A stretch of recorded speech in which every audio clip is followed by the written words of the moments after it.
és minha vida, Jesus, és meu amigo,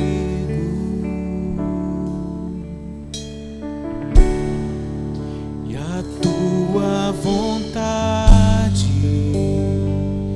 doce Espírito, meu alimento.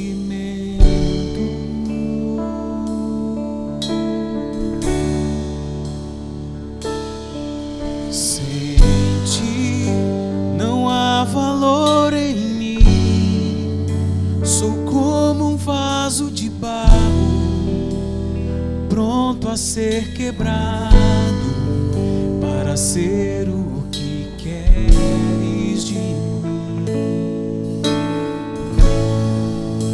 A tua presença é tudo que eu preciso.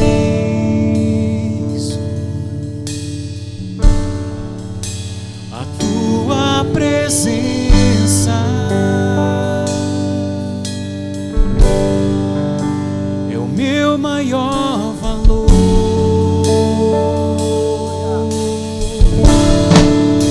Atrai o meu coração,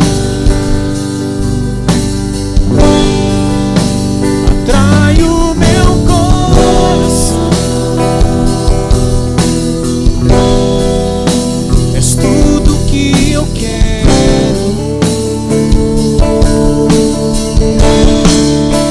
Atrai o meu coração, atrai o meu coração. Eu posso te tocar.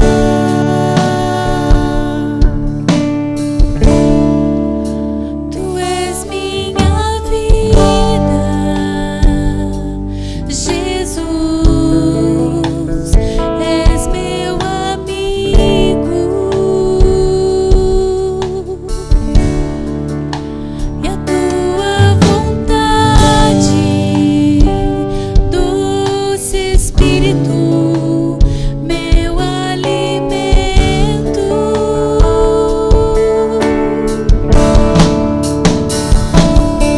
Sem ti não há valor em mim, sou como um vaso de barro, pronto a ser quebrado, para ser o que queres de mim. A tua presença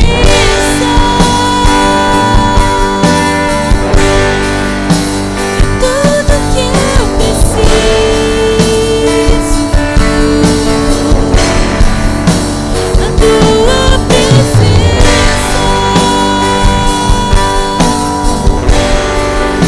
Atrai o meu coração,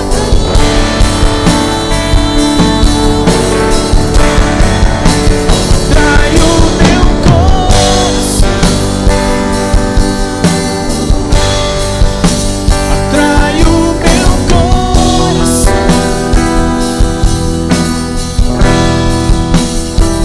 Tudo que eu quero.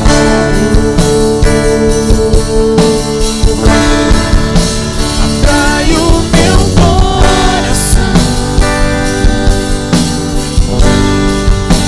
atrai o meu coração.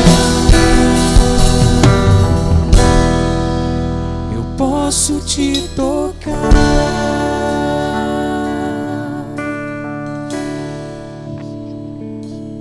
Sim, Senhor Deus.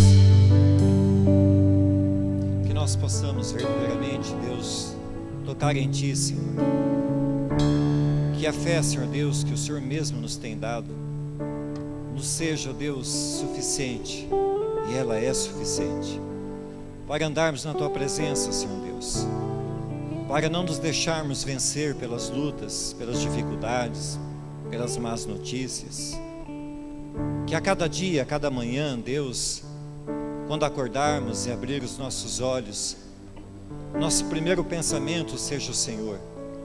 a nossa primeira palavra seja de gratidão, o nosso primeiro fôlego, Senhor Deus, seja para louvar o Teu nome. Que assim como os passarinhos bem cedo acordam, ó Deus, e cantam para Ti, também nós, ó Deus, tenhamos sempre em nossos lábios um cântico de louvor e adoração. Faz de nós, ó Deus, vasos de honra. Faz de nós, ó Deus, atalaias da Tua palavra. Que tenhamos em nós, ó Deus, um espírito inabalável. Que tenhamos uma fé, Senhor Deus, constante.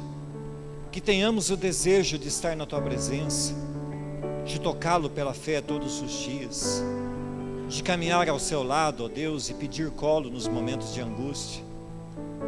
Que o Senhor nos sustente, que o Senhor nos suporte, que o Senhor nos envolva todos os dias.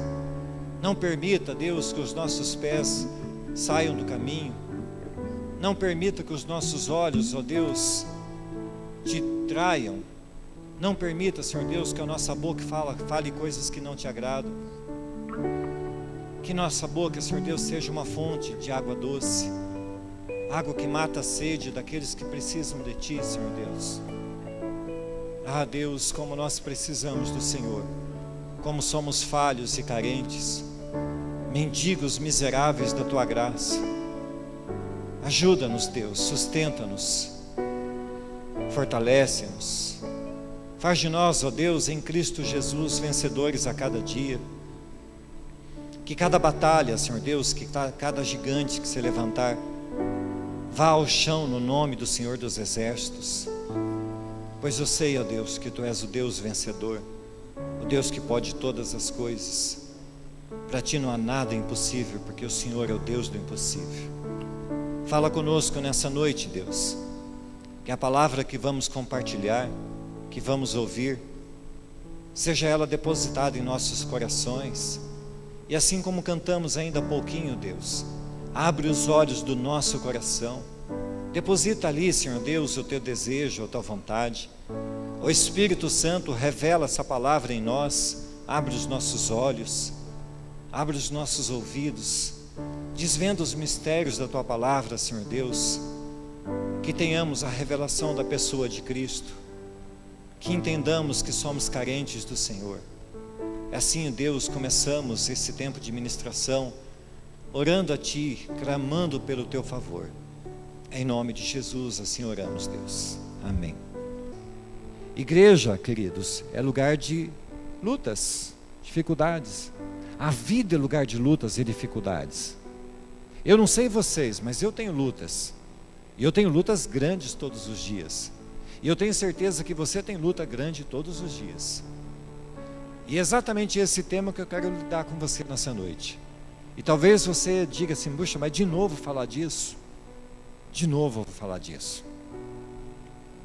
Porque talvez para os mais jovens, essa seja a primeira crise que o Brasil está passando para eles. Para mim, que já tenho 46, eu já vi algumas. E em todas elas nós somos sustentados por Cristo e vencemos. E eu queria dizer para você que você está nessa crise, você não pode fugir dela, mas você pode, em Cristo, superá-la, passar por ela e sair do outro lado desse vendaval vencedor. Mas isso tudo nós só conseguimos em Cristo. Fora de Cristo, podemos até chegar lá, mas serão tantas dores, tantos ferimentos, tantas mazelas na alma, tanta dificuldade, que aí você vai entrar numa outra luta, que é ser curado dos ferimentos que você teve. Mas se você estiver em Cristo, no barco com Ele, Ele se levantará e fará com que o vento seja acalmado. Amém, queridos? Então vamos lá, 1 Samuel capítulo 17, versículo 21. 1 Samuel 17, 21. O texto é bem longo, e eu vou lendo aqui, se eu achar necessário eu pulo alguma coisa.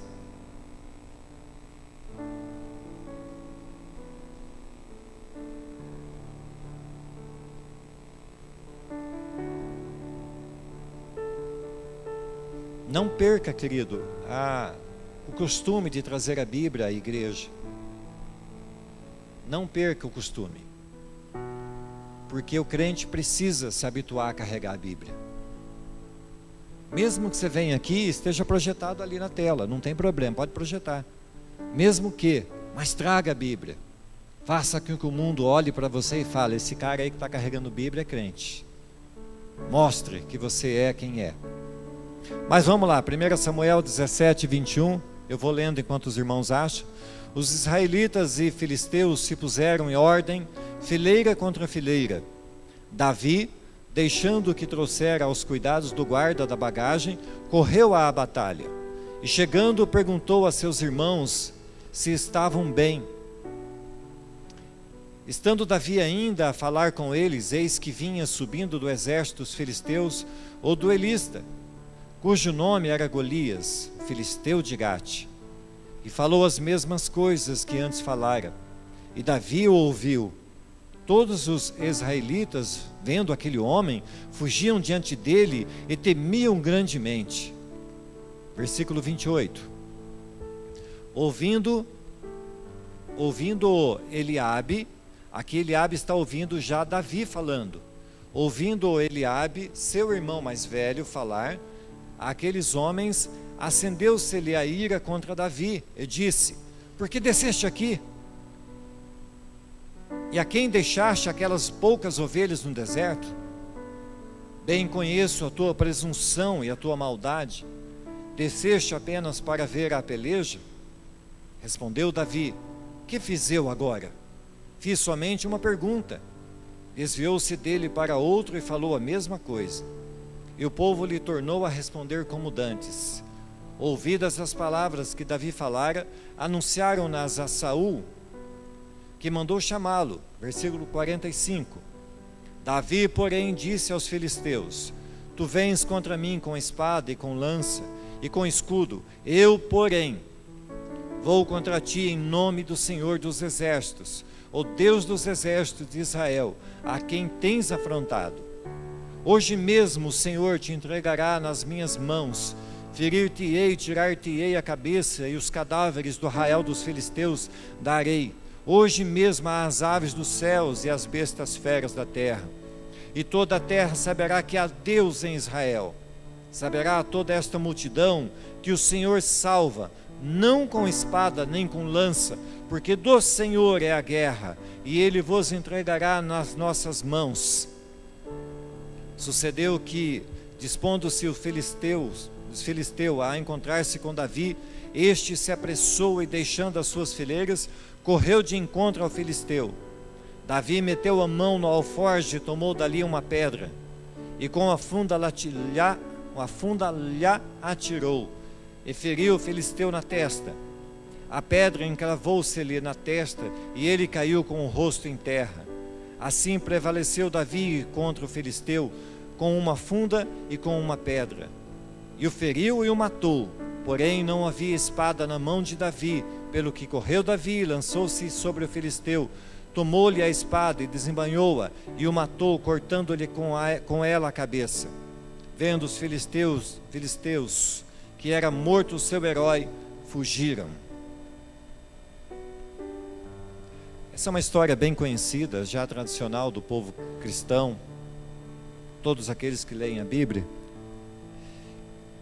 E quando a gente lê essa história, talvez a gente não perceba detalhes ricos que tem nessa história.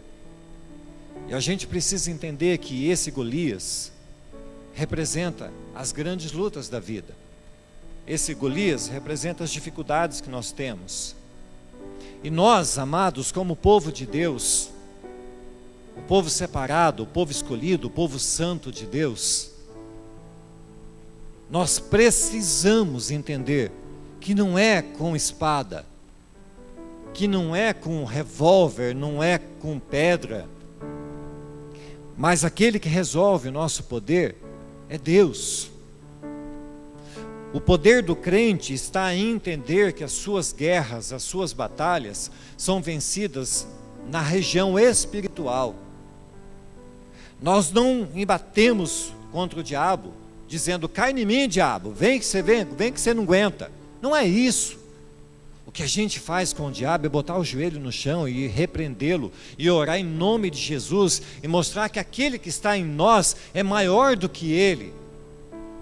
No comecinho da minha conversão, logo tempo, um pouquinho coisa depois, um outro irmãozinho da minha época se converteu, e ele ficou tão crente, que ele começou a ir nas encruzilhadas e quebrar os trabalhos de saravá, de macumba que o pessoal fazia. E ele sofria por causa daquilo. Ele não entendia que não era preciso fazer aquilo. Não era indo lá nos encontros das encruzilhadas e quebrar o trabalho dos outros. Era orando, repreendendo no nome do Senhor dos Exércitos. O nosso trabalho, a nossa luta, a nossa disposição é espiritual. Efésios 6:12 diz: porque a nossa luta não é contra o sangue e a carne, e sim contra os principados e potestades, contra os dominadores desse mundo tenebroso, contra as forças espirituais do mal nas regiões celestes. Olha que interessante, é nas regiões celestes, não é nesse plano terrestre. As coisas acontecem espiritualmente. Certa feita Deus queria enviar uma bênção, uma palavra a Daniel, e o anjo que levava a notícia, o que Daniel tanto precisava, foi impedido durante 21 dias por um outro espírito demoníaco, e eles lutavam em regiões celestiais, até que ele foi vencido, e Daniel recebeu aquilo que Deus enviava. Isso quer demonstrar para nós, amados, que Deus envia bênçãos para nós. Há muita coisa que Deus quer nos dar, mas nós precisamos entender. Existe um plano espiritual e nós temos um poder enorme. Nós somos fortes, violentamente fortes, quando nós botamos o joelho no chão. É com o joelho no chão que crente se aproxima do céu. É com o joelho no chão que a gente vence a batalha. É com o joelho no chão que muitas mulheres têm seus maridos convertidos. A Bíblia diz que a mulher sábia edifica seu lar. A Bíblia diz que a mulher sábia, fechando a boca, ganha o seu marido em silêncio. Não é batendo de frente, não é brigando, não é colocando o dedo na cara e falando: você tem que ir comigo na igreja, você vai para o inferno. Não é assim. Joelho no chão, boca fechada, e ore a Deus, e você vai experimentar o que eu estou dizendo, milagre de Deus. Mas serve para o homem também, serve para os pais, serve para os filhos que querem ver os seus pais na igreja. Não é cutucando a onça de vara curta, é botando o joelho no chão e orando a Deus. Quem já está na igreja caminhando há algum tempo, já deve ter percebido que estar na igreja não é exatamente desfrutar do mar, de areia branquinha, de uma praia bonita, de um dia ensolarado, água mansa, água morna, gostosa. Igreja é lugar de embate, igreja é lugar de batalha, igreja é campo de guerra. Nossa, irmão, você não devia falar assim, você vai assustar as pessoas que estão chegando. Igreja é lugar da gente ser tratado. Sabe quem é a pessoa mais enferma dessa igreja que está em tratamento? Sou eu, depois de mim você. Todos os dias Deus trata alguma coisa na nossa vida. Todos os dias Deus apara uma aresta que está em mim. Como eu sempre digo, nós somos o justo de Deus, nós somos o justificado de Deus, nós temos sobre nós o sangue do Cordeiro, e todos os dias Deus olha para nós e vai tratando conosco. E como eu sempre digo, a vereda do justo é como a luz da aurora. Um dia, meu amado, nós seremos perfeitos, mas já não estaremos mais aqui, mas até lá estamos em tratamento. E todos os dias Deus cura alguma coisa em nós. Todos os dias Deus sara alguma coisa em nós. E todos os dias, assim como Davi, nós precisamos nos levantar. Não recuar frente à luta e à dificuldade, mas nos posicionarmos, irmos em frente, não permitir que o diabo, que os seus demônios, não permitir que o inimigo se levante contra nós e faça com que nós fujamos dele. Qual é o conselho que Deus nos dá? Resistir ao diabo, sim, mas antes ele diz para nós: sujeitai-vos, pois, a Deus. Quando nós nos sujeitamos a Deus, Deus nos ampara e nos dá condição de resistirmos ao diabo, então ele fugirá de nós. Nós não precisamos ir contra ele, nós precisamos estar sujeitos a Deus. Resistir ao diabo é dizer não. Resistir ao diabo é não aceitar as propostas dele. A Bíblia diz que ele é sutil, que ele age de maneira ardilosa, fala de seus ardis. Então os seus ouvidos precisam estar treinados e capacitados para saber a diferença entre uma proposta que vem do céu e uma proposta que vem do inferno. Então, como Davi, nós também precisamos nos posicionar e não admitir que esses guerreiros do inferno venham e queiram destruir aqueles que são de Deus. Querido, aprenda uma coisa: se você está em Cristo, se você quer caminhar com Jesus, você precisa definir que você é um guerreiro. Você é alguém que está em Cristo para ser vencedor. Não é? A Bíblia não diz que em Cristo nós somos mais que vencedores? Somos verdadeiramente mais que vencedores. E isso está em você, depositado pelo Senhor. Mas você precisa ser, como sempre diz o Júlio, proativo. Você precisa se definir. Ou você se define como um guerreiro, ou como uma vítima. Só há duas posições: ou você é um vencedor, um guerreiro, ou você já é uma vítima. Na vida, no campo de batalha, só um sai vencedor. E nós fazemos parte do exército daquele que venceu. E nós somos nele vencedores. Estarmos na igreja, quando eu digo igreja, queridos, por favor entendam, eu não estou falando de estrutura só, eu estou falando de gente. Como eu falei um dia desses atrás, nós precisamos andar com pessoas, aceitar as pessoas. E quando nós falamos de batalha espiritual, de estarmos no meio da guerra, nós precisamos entender que nós não temos tempo para tréguas. Não há a menor possibilidade, escute, não há a menor possibilidade de você levantar uma bandeirinha branca e falar assim: vamos dar um tempo aí, diabo. Vamos dar um tempo para descansar, para dar um respiro. Se você está em Cristo, não existe bandeira branca. A guerra é constante, todos os dias. Mas aquele que está ao seu favor, aquele que te cobre com o sangue do Cordeiro, a Bíblia diz que ele não dorme nem dormita. A Bíblia diz que seus ouvidos não estão tapados. A Bíblia diz que suas mãos não estão encolhidas. Então ele está apto todos os dias para lhe ouvir. Ele está apto todos os dias para te defender. E ele o fará, porque ele te ama. Porque se ele não te amasse, você não estaria aqui. Porque se ele não nos amasse, ele não teria dado o único filho dele. Ele nos ama. Ele é o nosso vencedor. E nós não podemos deixar de vigiar nem um só minuto.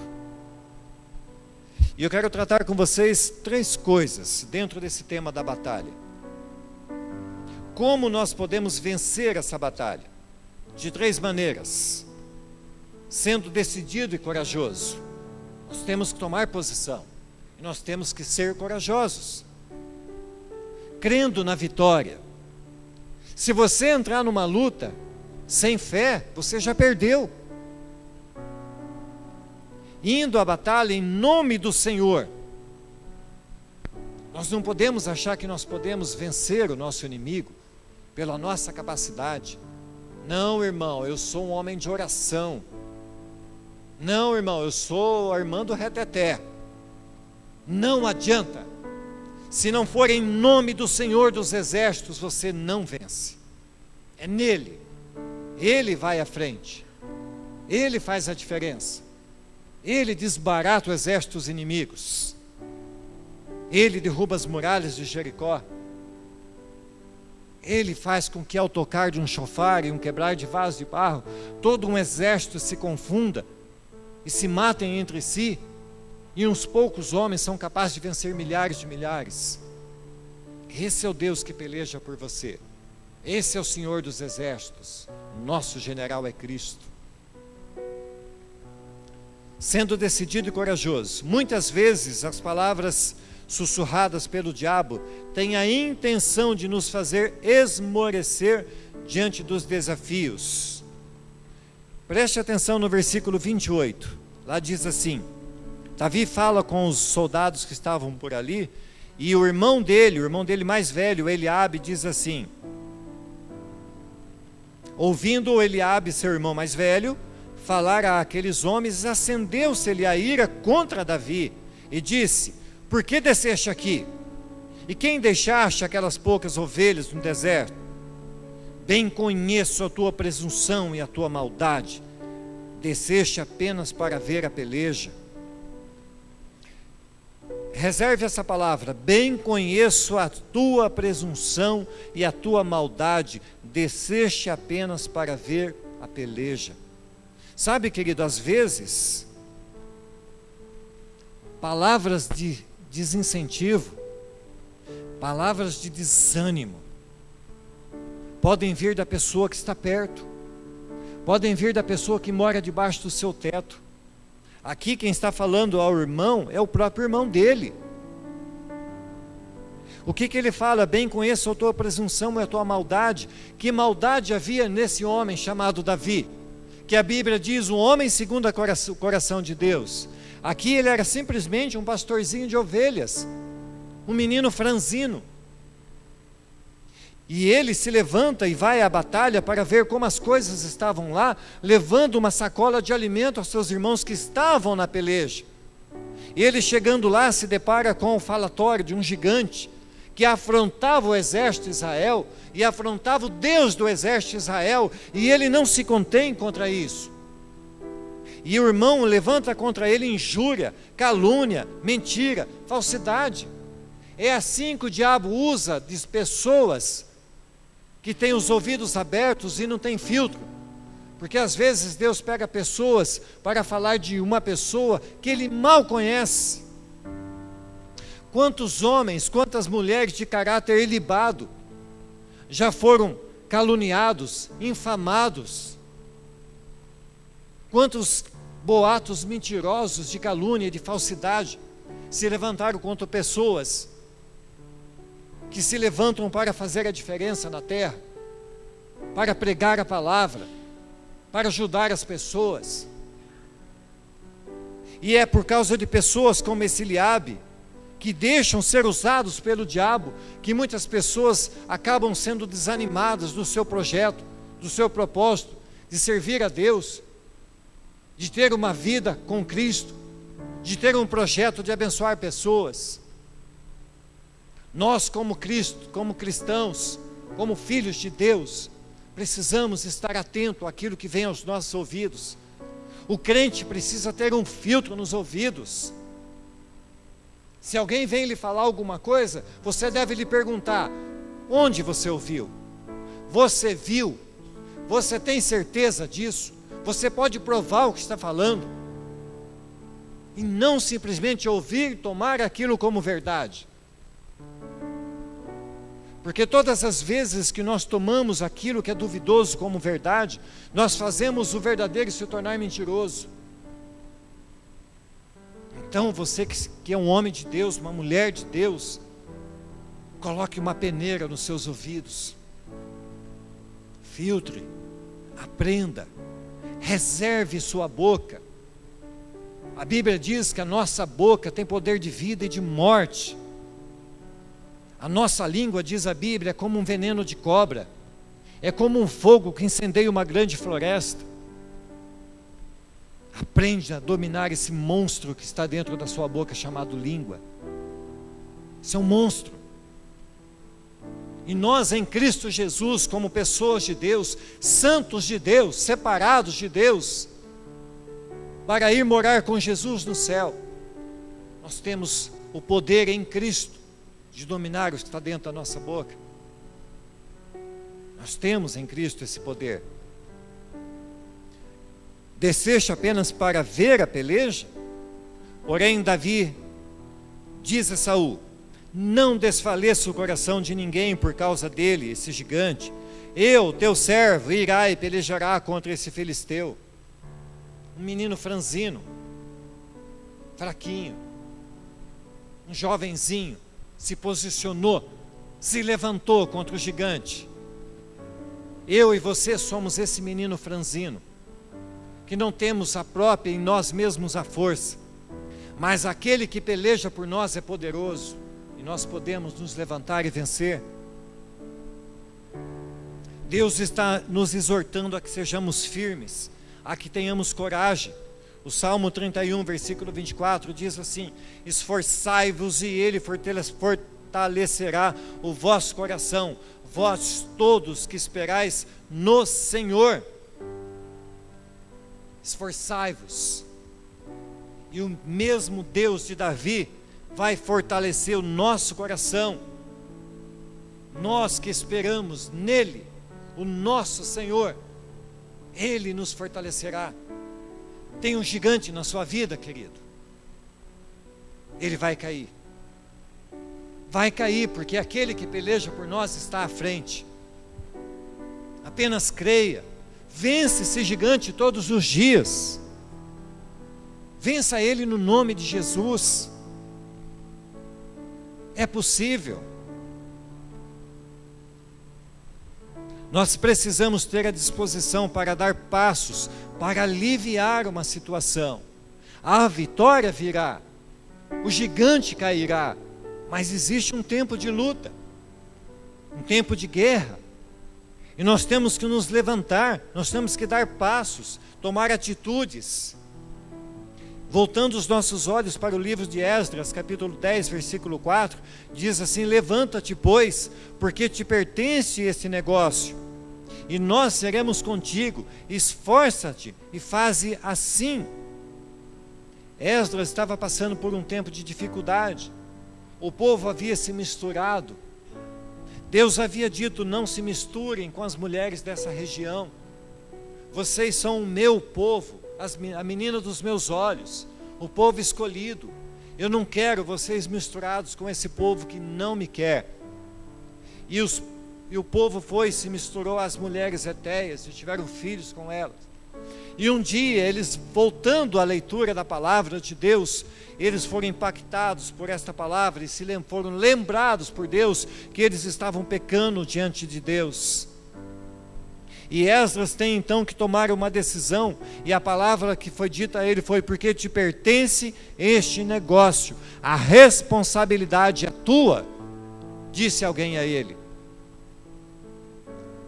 A responsabilidade de tomar decisões, de mudar de vida, de nos posicionarmos, de deixar aquilo que nos separa de Deus, de botar para fora aquilo que nos impede de ter relação com Deus. Quando colocamos o cesto aqui, não tem nada de místico nisso, é simplesmente uma vasilha, como disse o Luciano, é uma vasilha, para que você lembre que se você tem alguma coisa na sua casa, que aquilo pode te impedir ou estar dando legalidade ao diabo, tire da sua casa, jogue no cesto. Nós vamos queimar, orar e repreender em nome de Jesus. Quando eu e minha esposa nos convertemos, nós tínhamos tudo aquilo que a gente costuma ter em casa, quando não conhecemos a Jesus: pirâmide para dar sorte, elefantinho com o bumbum virado para fora para dar sorte, quadros e mais quadros na parede, idolatria, e tantas outras coisas. E muitas vezes, nós acordávamos de madrugada, e Deus nos fazia lembrar de alguma coisa, e vai nós às 3 da manhã, martelo na mão, quebrar alguma coisa. Sabe o que é isso, queridos? Deus tem uma vassoura na mão, e Ele usa o Espírito Santo para nos lembrar a coisas para serem limpas. Nossa vida é um processo de limpeza. Nossa casa precisa passar por limpeza.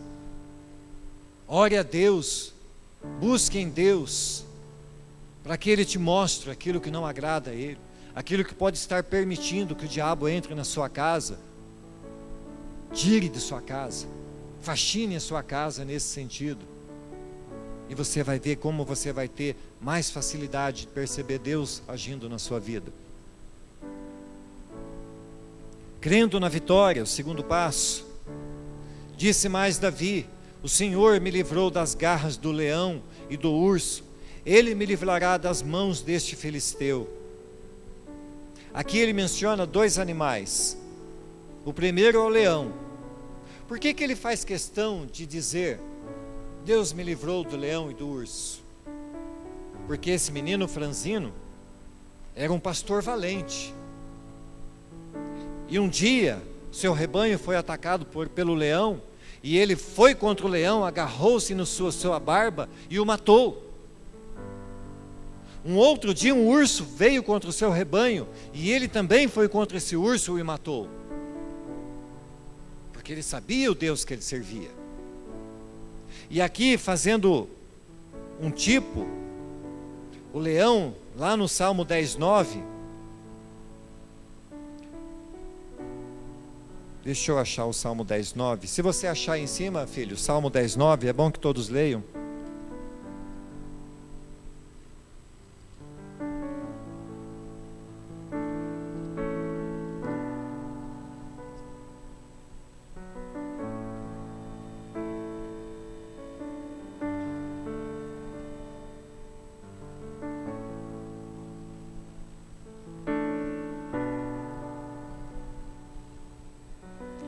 Enquanto os meninos acham, Salmo 10:9 fala assim: está ele de emboscada, como o leão na sua caverna, está de emboscada para enlaçar o pobre, apanha-o na sua rede e o enleia. Esse Salmo, número 10, tem um subtítulo que diz: a derrubada dos ímpios. Esse leão aqui, ele vem tipologicamente representar a iniquidade, os ímpios, os iníquos. Ele vem dizer que esse leão pode ser um laço, uma fera que se levanta contra você, como um laço de iniquidade, um laço levantado pelos ímpios. O leão aqui representa essa fera que quer devorar cada um de nós. A Bíblia ainda diz do leão que ele está ao nosso derredor, fazendo menção não ao leão da tribo de Judá, que é Cristo Jesus, mas ao leão que representa o diabo. Diz que ele está ao nosso derredor, querendo nos apanhar, querendo nos pegar. Mas ele está ao nosso derredor, mas ele não pode nos pegar, porque aonde estamos debaixo da proteção do Cordeiro. Aqui o Cordeiro nos defende. O leão não tem poder contra nós. Mas, como eu sempre digo na integração, quem tem a chave que protege, que mantém essa porta fechada, é você. O leão está fora, mas se você vacilar e abrir a porta, o leão te pega. Então cuide da porta espiritual da sua vida. Não deixe que laços de iniquidade te apanhem. Não deixe que o leão te pegue. E ele fala ainda de um outro bicho, ele fala do urso. O urso tem uma tipologia que significa exterminador, exterminador de geração. Ele fala ainda que é um espírito de traição, um espírito de mentira, um espírito de engano. O urso é aquele cara que fica em pé, forte, e que te abraça e que te esmaga, trai você. Cuidado com os ursos que o diabo levanta contra você. Não se deixe abraçar pelas propostas. Há propostas que parecem um bichinho tão bonitinho, mas quando você se deixa pegar por ele, ele se transforma num grande urso negro e ele te esmaga. Não negocie com esse urso. Eu não sei se eu já contei aqui, se foi no outro dia, foi no grupo familiar. Eu falei que um certo caçador, tinha muito desejo de ter um casaco de urso. Queria muito mesmo, era o sonho dele. E ele vai para a floresta e vai procurar um urso. Mas também lá na floresta tinha um urso, desejoso de comer alguma coisa. Um caçador seria o suficiente para abastecer a sua fome. E num dado momento os dois se encontram. Aquele que queria um casaco de urso e aquele que queria matar a fome. E quando o caçador vai atirar no urso, o urso fala: espera, vamos negociar, vamos conversar, o que você quer? Eu quero um casaco de urso. E o urso diz: então, eu queria comer alguma coisa, você é do tamanho da minha fome, mas vamos negociar. Não quero negócio, não, vamos conversar. E a conversa desenrolou, igualzinho lá no Éden. Vamos conversar, não dá nada não, vamos trocar umas ideias. No final da história, o caçador ganhou o casaco de urso e o urso matou a fome. E o urso foi vivo para casa, com o caçador dentro da barriga. Não negocie com o urso. Não negocie com o pecado, porque o pecado vai te engolir. Não dê moleza, não demole, porque o pecado não brinca. Ele é bom de papo. Ele aprendeu lá no Éden.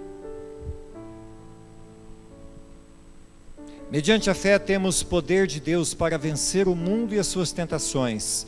1 João 5,4 diz: porque tudo que é nascido de Deus vence o mundo, e esta é a vitória que vence o mundo, a nossa fé. Romanos, que nós estamos estudando, e se você não está vindo, eu te aconselho para que venha. Romanos, ele tem o poder de mudar a nossa vida. A Bíblia toda tem o poder de mudar a nossa vida. Romanos capítulo 10, versículo 8. Embora seja um texto longo, mas eu vou ler. E como está escrito, Deus lhe deu o espírito de entorpecimento, olhos para não ver e ouvidos para não ouvir até o dia de hoje. Diz Davi: torne-se-lhes a mesa em laço e a armadilha em tropeço e punição. Escureçam-lhes os olhos para que não vejam e fiquem para sempre encurvadas as suas costas.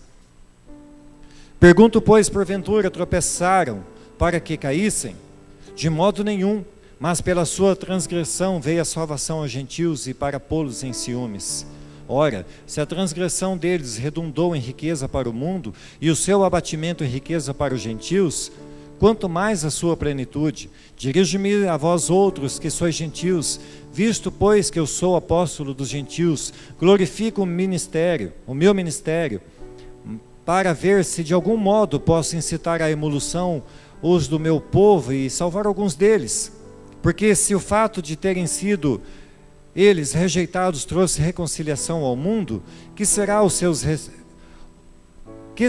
seu restabelecimento, senão vida dentre os mortos?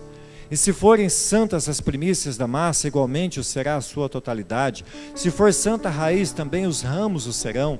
Se porém alguns dos ramos foram quebrados, e tu, sendo oliveira brava, foste enxertado em meio deles, e te tornaste participante da raiz e da seiva da oliveira, não te glories contra os ramos, porque sustentas a raiz, mas a raiz a ti, porque sabe que não és tu que sustentas a raiz, mas a raiz a ti. Lá no comecinho fala assim que, acaso eles não ouviram? Eles ouviram, aqui está falando do povo de Deus. João diz que ele veio para os que era seu, e os seus não o quiseram. Aqui ele está dizendo que esse povo ouviu a palavra, ouviu a mensagem de Cristo, mas eles não deram ouvido, eles não quiseram ouvir. Mas eu e você temos o privilégio de ouvir a Cristo. Nós temos o privilégio de olhar atrás e vermos Jesus Cristo. Nós temos o privilégio de saber que a história da cruz é real e verdadeira, e que Cristo venceu aquela rude cruz. E nós temos o privilégio de ter os nossos ouvidos abertos pela revelação do Senhor Jesus. porque o Espírito Santo tem revelado a mim e a você a palavra dele. Então não feche os teus ouvidos, abra os teus ouvidos, permita que o Espírito Santo trabalhe na sua vida. Não se deixe vencer, não deixe os teus ouvidos tapados para a palavra que salva, palavra que cura, palavra que liberta. Essa palavra deve ser confessada, deve ser lida, deve ser falada.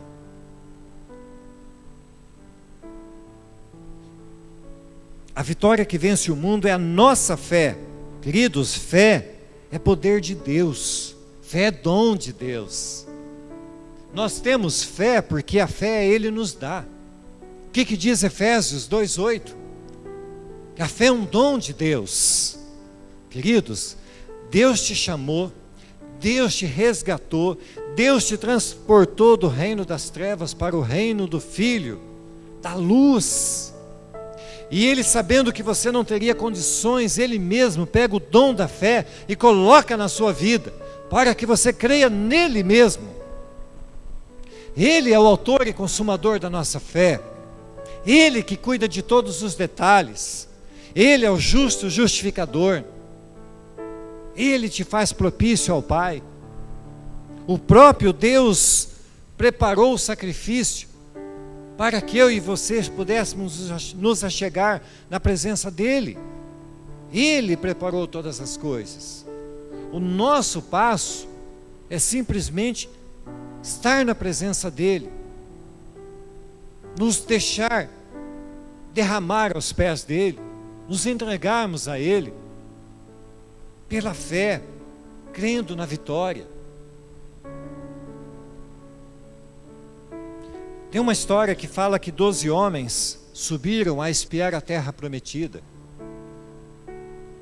Mas desses homens, só 2 olharam aquela terra prometida e viram ali o lugar escolhido para eles.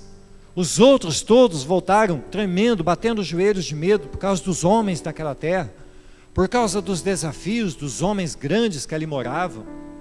E Deus estava dando àqueles homens uma terra especial, que jorrava leite e mel, que haviam frutas maravilhosas, um lugar de descanso. Mas só 2 homens, pela fé, queriam e animavam o povo. Não dê ouvido a palavras de desânimo. Não deixe que uma multidão te arraste juntamente com ela para o lugar ruim. Todas as vezes que nós nos envolvemos com a multidão daqueles que não creem, nós não conseguimos nos desvencilhar, e por muito tempo nós podemos cair no risco de caminhar na mesma direção deles, por não conseguir mais sair do meio deles. Então afaste-se daqueles que te afastam da fé, afaste-se daqueles que querem te empurrar para o desconhecido, para longe da terra prometida. Faça você como fizeram esses 2 homens, porque eles acreditaram naquela terra. Eles sabiam que aquele que prometeu, Josué e Calebe sabiam que se Deus havia lhes prometido a terra, Deus faria com que eles fossem vencedores naquela terra. Não perca aquilo que Deus tem prometido para você por causa de uma pouca multidão. Caminhe em Cristo, caminhe com Cristo, creia na vitória. A nossa vitória é Cristo, e Ele já venceu. Números 13:30 diz assim: então Calebe fez calar o povo perante Moisés e disse: subamos animosamente e possuamo-la em herança, porque certamente prevaleceremos contra ela. Lá haviam homens gigantes, haviam guerreiros. Aqueles homens que desanimaram o povo falavam: olha, a gente ficou assim, que nem gafanhoto na presença deles, miseráveis, pequenininhos.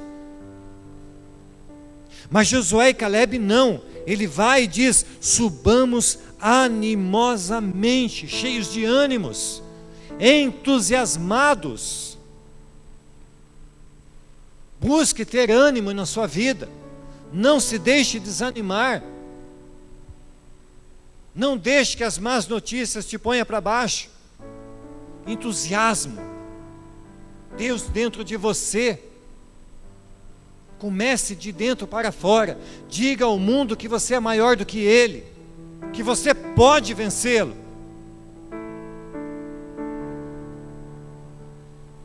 A Bíblia garante que Deus jamais nos deixaria, que Ele nos acudiria em todos os momentos. Salmo 27:3 diz: ainda que um exército se acampe contra mim, não se atemorizará o meu coração. E se estourar contra mim a guerra, ainda assim terei confiança. Ainda assim terei confiança. Sabe, queridos, aquela historinha de que o avião está todo sacolejando e todo mundo está morrendo de medo, gritando, desesperado por causa da turbulência. E um menininho sentado lá tranquilamente ouve a sua musiquinha, lê o seu livro. E alguém de repente fala: ô menino, você não está com medo? Não, não estou, meu pai está no controle. O pai dele é o piloto. Ô querido, se você está com medo, para com isso. O piloto do teu avião é Cristo. Ele sabe conduzir esse negócio. Deixa Ele conduzir, tenha confiança nele. Confiança. Confiança. Ele tem cuidado de tudo. Ele sabe o que faz naquele piloto, que avião tem? Volante? Eu nem sei o que avião tem. É volante, gente? Fala aí. Leme, o que é isso? Manche. Pronto, alguém sabia. Glória a Deus. Muito bem, nosso piloto é Jesus, ele está no controle do manche. Legal. E aqui fala que se estourar contra mim a guerra. Que guerra? Que guerra pode nos vencer? Que guerra pode ser mais forte do que o nosso general? O Salmo 144 diz assim: adestra, Senhor, as minhas mãos para a guerra e os meus dedos para a batalha. Quando estourar contra você a guerra, lembre-se desse salmo, porque aquele que tem munição para te dar é o que adestra as suas mãos para a batalha, é aquele que prepara os seus dedos, é aquele que te faz forte e vencedor. Queridos, eu não estou aqui para passar uma mensagem de autoajuda, entendam isso. Mas eu estou aqui para dizer para vocês que nós somos miseráveis mendigos de Cristo. E Ele é o que nos sustenta. Ele é o que pode todas as coisas. Sabe aquela coisa de chamar as pessoas: olha, quem quer aceitar Jesus? Jesus está aqui. Olha, não vai deixar ele sozinho aqui na frente. Vem aqui, gente, para não envergonhar Jesus e tal. É tempo de parar com isso. Nós somos miseráveis, necessitados dele.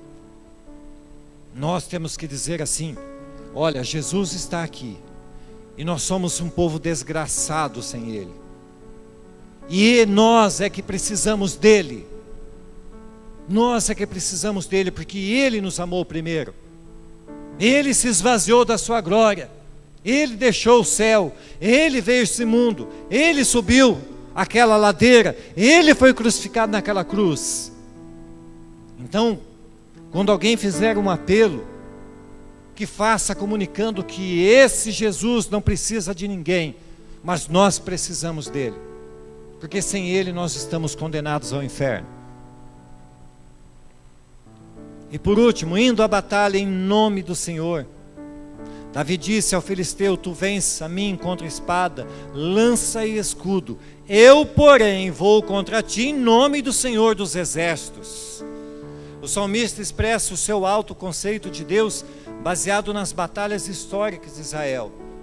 É certamente que Davi já havia lido muitas histórias do povo.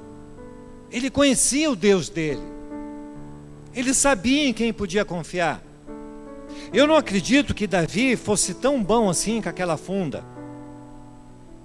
Mas eu acredito que o piloto daquela pedra era Deus. Ele ia colocar aquela pedra no lugar certo. Eu não acredito que nós tenhamos capacidade tão grande para acertar todas as coisas na vida. Mas eu acredito que aquele que está em nós é capaz e poderoso para nos dar a direção certa das decisões certas. Esse é o Deus que nós servimos. Salmo 24:8 diz: quem é este Rei da Glória? O Senhor forte e poderoso, o Senhor poderoso na guerra. Davi não esqueceu dos feitos desse Deus poderoso na guerra. Davi, provavelmente ainda pequenininho, ouvia as histórias de um Deus que venceu e que continuava vencendo, de um Deus que derrubou muralhas, de um Deus que usou um homem e apenas 300 outros para derrotar milhares de milhares, de um Deus que abriu o mar e o povo passou a pés secos. Oh, querido, Deus é o mesmo, o nosso Deus não mudou. A Bíblia diz que nele não há sombra de variação. Ele não muda, Ele não mente, Ele não é homem para que minta. Aquele Deus que levantou o leproso, que curou o leproso, que levantou o defunto, é o mesmo. Se nós não vemos tantos milagres, é porque a nossa fé precisa de ser acrescentada um pouco mais. É porque nós fechamos os olhos e esquecemos quem é esse Deus. O Deus é o mesmo. É o mesmo Deus. É o Deus que cura as doenças incuráveis. É o Deus que faz com que a minha filha, que não podia sequer andar, dançasse aqui. Esse é o Deus. É Deus, gente, que faz milagre. Há uma passagem que diz que o rei Josafá estava diante de uma guerra contra os exércitos de Amon e Moabe, e ao consultar Deus em oração, foi encorajado. Eu não vou ler a passagem para não tomar tempo, mas lá no finalzinho do texto de 2 Crônicas, capítulo 20, versículos 5 e 6, se vocês quiserem tomar nota, leiam isso em casa. 2 Crônicas, capítulo 20, versículos 5 e 6 e 14 e 15. Lá no finalzinho da passagem, ele vai falar assim: pois a peleja não é vossa, mas de Deus. Deus encoraja Josafá, dizendo a ele: Josafá, fica de boa, fica tranquilo, essa peleja não é tua, é minha. Querido, não queira vencer as pelejas sozinho. Não queira achar que você pode mais do que a tua luta. Faça igualzinho fez Josafá. Escute o conselho de Deus. Ore a Deus e creia. A peleja não é tua, mas é de Deus. Ele é o nosso vencedor.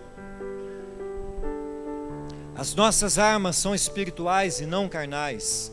2 Coríntios capítulo 10, versículo 4 diz: porque as armas da nossa milícia não são carnais, mas sim poderosas em Deus para a destruição das fortalezas. Não há muralha, não há fortaleza, não há doença e não há morte que possa vencer o crente. O crente não morre. Por que que o crente não morre? Porque a morte não terá domínio sobre aquele que está em Cristo. Porque aquele que está em Cristo viverá e viverá eternamente. E quando eu falo de vida eterna, estou falando de espírito. Eu estou falando daquele que está em nós, que voltará para o Pai. Não estou falando do corpo físico, irmãos. Isso aqui é só um meio de transporte, é só uma carcaça. Nós estaremos com Deus um dia para viver com Ele eternamente e teremos um corpo glorificado. Esse viverá por toda a eternidade. E não haverá dor, não haverá lágrima, não haverá tristeza. Mas ai daquele que estiver fora de Jesus, porque lá haverá dor e ranger de dentes e sofrimento. Então não vacile, não se demore. E talvez eu fale para alguém hoje pela internet, e talvez eu fale para alguém aqui hoje. Não deixe para tomar uma decisão por Cristo amanhã. Não espere. Não troque o melhor de Deus por um jogo de bola. por uma proposta. Eu não sou contra a bola, por favor, entendam. O que eu estou dizendo é: não troque o horário de culto ao Senhor por um programa de televisão. E que diferença vai fazer isso? Talvez você pense, daqui a 100 anos a resposta vai existir. Talvez hoje não faça diferença alguma se eu trocar o meu Deus pelo jogo, pela novela, pelo programa, pela série. Mas daqui a 100 anos isso fará toda a diferença, porque eu acredito que a maioria de nós, pelo menos os que têm mais de 46 como eu, já não estaremos mais aqui.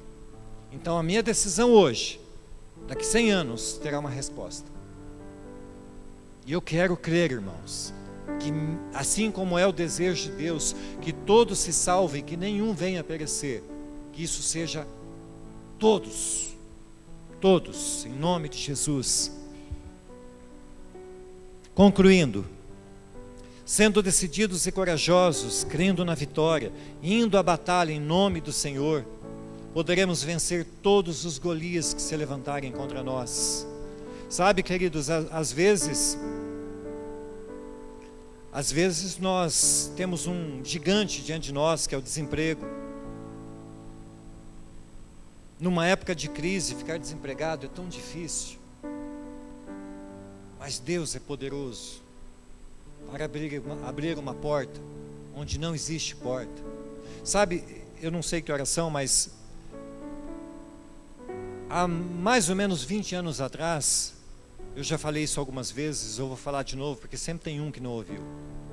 Há mais ou menos 20 anos atrás, eu tinha uma vida financeira bem legal. Dava para viver. Mas aquilo que eu fazia não agradava a Deus. Porque eu vendia cigarro, cachaça, jogo. E um dia eu me decidi por Cristo. E a minha decisão depois de um tempo foi não ter mais aquilo.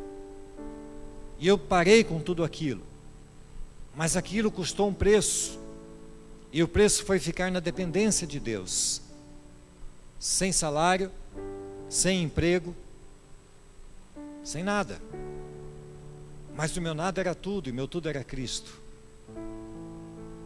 E nada me faltou.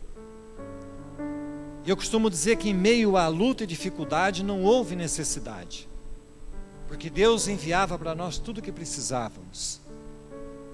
E Deus abriu uma porta onde essa porta não existia. E essa porta está aberta para mim há 18 anos. Há 18 anos. Eu vivo sendo sustentado por Ele, o Deus Todo-Poderoso. Então, se isso te ajuda, saiba, você não vai passar dificuldade. Aliás, você vai passar dificuldade talvez na sua decisão, mas não necessidade, porque aquele que provê é Cristo, o Deus Todo-Poderoso. Talvez o teu gigante seja uma doença. Vença ela todos os dias. Vença ela todos os dias, porque o que está em Cristo é vencedor. Talvez seja o luto, a saudade daquilo que nós perdemos, ela não acaba. E é bom que não acabe, mas ela diminui. E perder aquele que nós amamos, nós só conseguimos vencer isso, superar isso em Cristo. Só em Cristo. Talvez o teu gigante seja uma traição. Talvez alguém que você ame tanto tenha te traído. Um amigo, uma amiga. Não sei, traição é traição. Vence esse gigante com o perdão. A pedra que vence a traição é o perdão. Talvez o teu gigante sejam os desejos carnais. Vença eles dizendo não. Não quero. Basta. Não clique. Não aperte o botão. Porque gigantes existem de todos os tamanhos. E às vezes o gigante é um mouse que te possibilita clicar onde não deve. Talvez o gigante seja um sim para uma proposta que te levará a um charco de lodo e podridão. Vence esse gigante. E eu finalizo relendo novamente 2 Coríntios 10:4. Porque as armas da nossa milícia não são carnais, mas sim poderosas em Deus, para a destruição das fortalezas. Sabe, quando a gente assiste filmes na televisão de super-heróis, eu me lembrei de um aqui agora, do Homem de Aço. O homem lá que entra na armadura é um Zezinho qualquer, não tem força para nada. Mas quando ele entra dentro daquela armadura, ele se transforma no Homem de Aço. Ele aguenta pancada, aguenta bomba, choque, raio, embates de todos os tipos, porque ele está dentro da armadura. Sabe, querido, quando nós fomos atraídos naquela cruz, nós fomos atraídos em Cristo. Nós fomos envolvidos por Cristo. Quando Ele morreu, Ele nos levou com Ele. Quando Ele ressuscitou, nós ressuscitamos com Ele. Por isso a Bíblia diz: não vivo mais eu, mas Cristo vive em mim. Nós estamos guardados e protegidos por uma armadura invencível. O inimigo não pode tocar em você, porque você está guardado no esconderijo do Altíssimo em Cristo. Mas não saia dessa armadura, se revista dela permanentemente. Não ache que você pode dar um passeio fora dessa armadura e sair ileso. Não pode. Permaneça em Cristo. Ele é o que te dá condições para crer na vitória, para ir em nome dEle e para ser decidido e corajoso todos os dias. Amém, queridos? Vamos ficar em pé? Eu creio nesse Deus que eu prego. Eu creio nele porque eu tenho visto o que ele tem feito. E se eu não tivesse visto, eu ainda assim creria, porque ele é Deus e continua sendo Deus, eu crendo ou não. Então creia nele. Entenda que ele é Deus Todo-Poderoso e ele ama você. E ele quer cuidar de você. Então envolva-se nas coisas dele, permaneça na presença dele. Tome decisões pautadas na palavra dele. Ore mais, leia mais, envolva-se dele, envolva-se com ele. Amém, queridos?